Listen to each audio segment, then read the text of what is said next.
Hello, me again, later in the day, going through a hot flush period now. But it seems that I think that you want to know my opinion on the world in the next 50 years. Must do, because that's why I'm making the video. This is from The Economist. I don't know how I'm going to put it up, but you'll get it somehow anyway, of course. And this is what they think. It's actually what the OECD think is going to happen to these various countries' purchasing power parity, so all leveled out, up till the year 2060.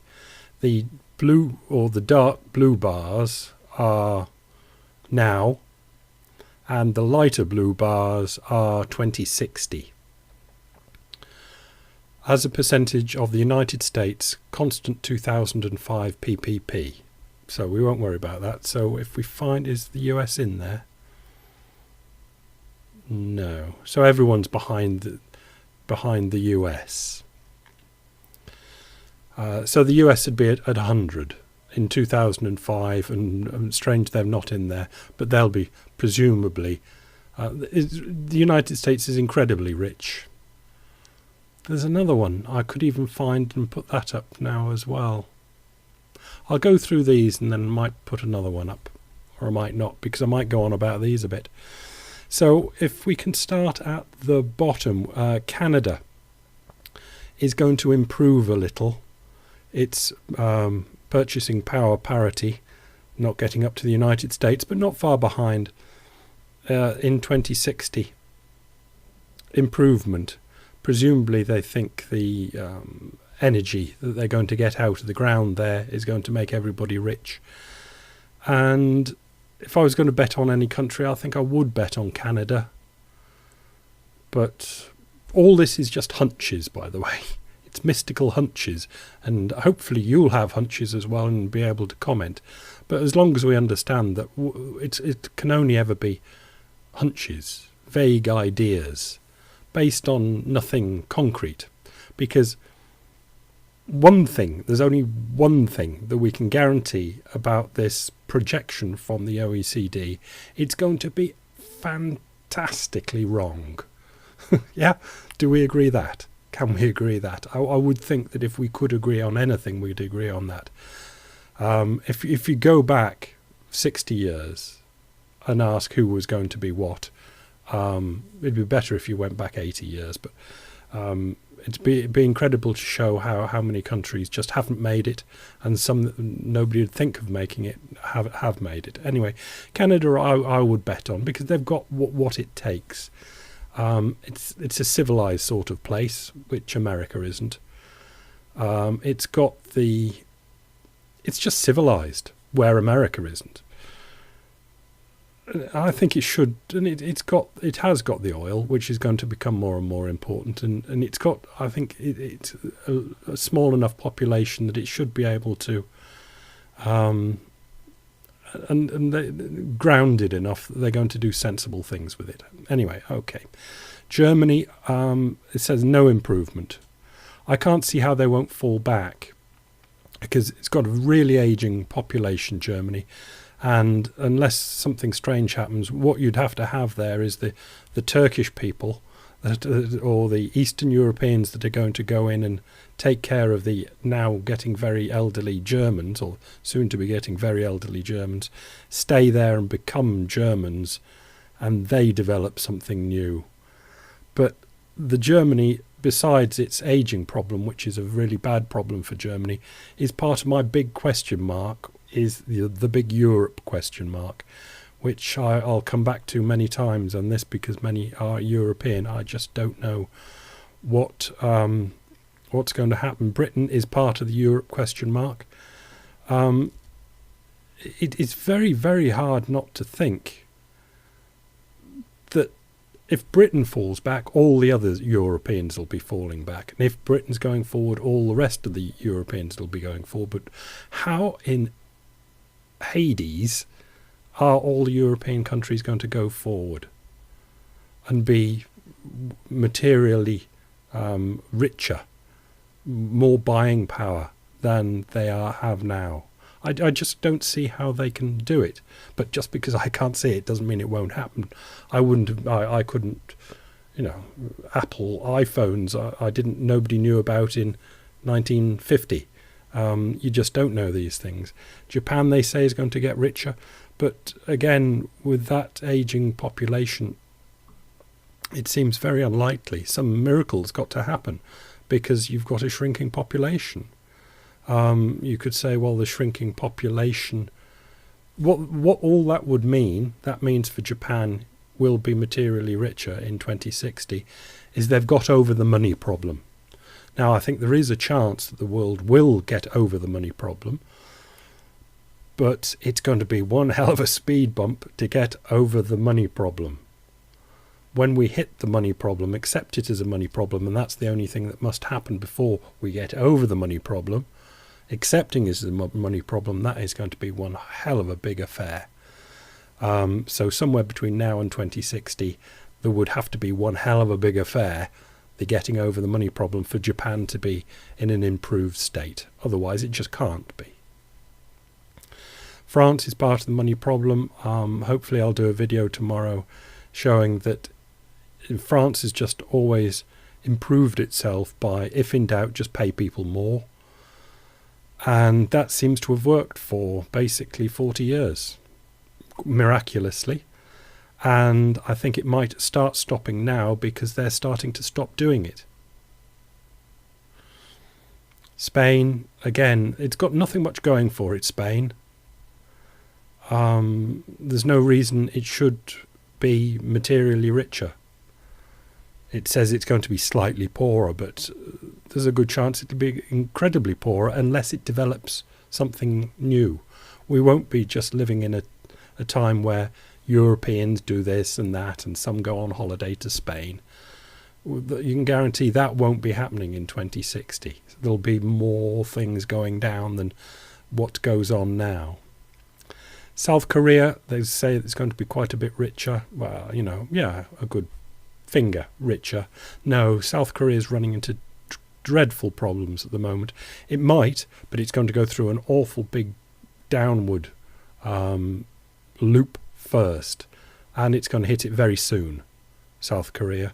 So it's possible that it'll go through the downward and then hit an upward afterwards when it gets itself back on the run. But South Korea is hitting the skids now. Italy again, European country, just ticking over in the old ways. And the old ways are just failing. Little by little, they're failing. But what else can they do? I don't know. Greece, same again. Will they have a better chance now they're being cleared out? Or will they be totally destroyed by it? I don't know. Talking about 2060, will they talk about the great clear out of the early 2010s or the 2010s? Czech Republic, they say, is going to bound on. Again, it'll all depend on what Western established Europe does. It's wholly unlikely that Eastern Europe's going to grow up and overtake Western Europe, because it'll be taking its momentum from Western Europe. And if Western Europe's going down, it's highly unlikely that Eastern Europe's going to go up, unless it drags money in from the Middle East or Russia, if Russia happens to absolutely boom for some reason. Portugal again. Portugal is part of the big Russian, European question mark. Russia, total mystery still, always will be. I suspect that the poor bastards will get stuffed again, as they always seem to. And OECD is very nice to them, says they'll get a bit richer. But I'm sorry, history just doesn't... It could turn. It could be the great big turning, and Russia booms and flourishes into something. But it just never seems to happen in history. They just get shafted every time. And I think it'll just one of those countries, a bit like Poland, that it just continues happening. Like Poland seems to be doing well now. You can almost guarantee something's going to come on and piss on their chips. Turkey is an enigma as well. I can't help thinking, unless they are trying now to plug themselves into the Middle East instead of Europe. They tried 10, 20 years of trying to plug themselves into Europe, and it hasn't worked for them. Now they're trying plugging into the Middle East. But I think the Middle East is going to be in so much turmoil in the foreseeable future that that's not going to work out for them either. So I can't see Turkey pulling through very well, because they're just lost in the middle there. And it's another country that has got so much potential, and they're pretty snappy, but somehow always fail to make it.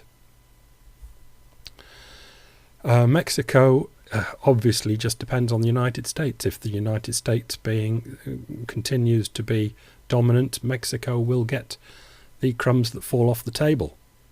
And seeing the US isn't on this chart, I'll talk about the US. Unfortunately, my feeling is that the US is going to dominate more and more and more as time goes on.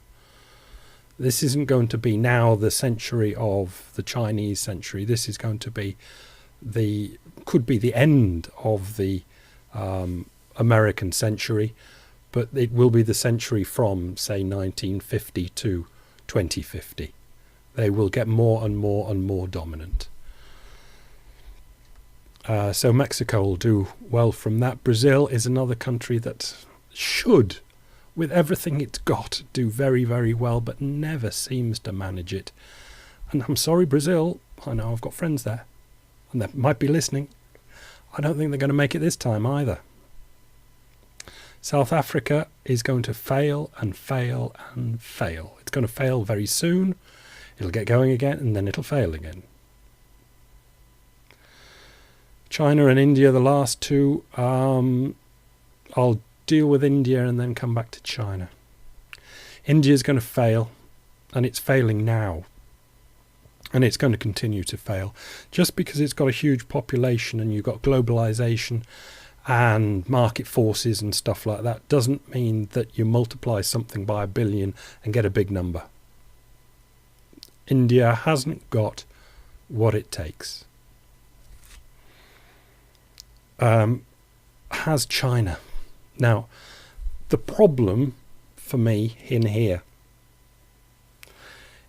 is if the United States is going to dominate more and more, which I think it is going to, how can it dominate more and more and China not dominate more and more and there not be conflict?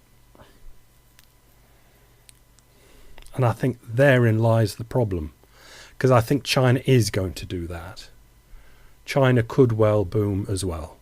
In other words, USA is going to boom, China's going to boom, and nobody else is going to boom. Just the little periphery countries like Mexico.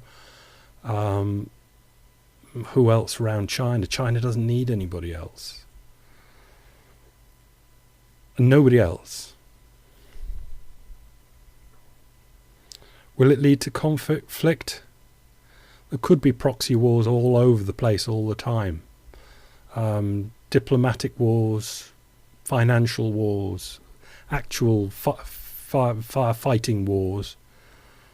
But the way I see it, that's the way it'll be, with America winning out on most occasions, because the old civilized world, America's moving away now from Europe, but it'll move when it starts becoming evident how there are really only two powers in the world, America and China. Everybody will take a side.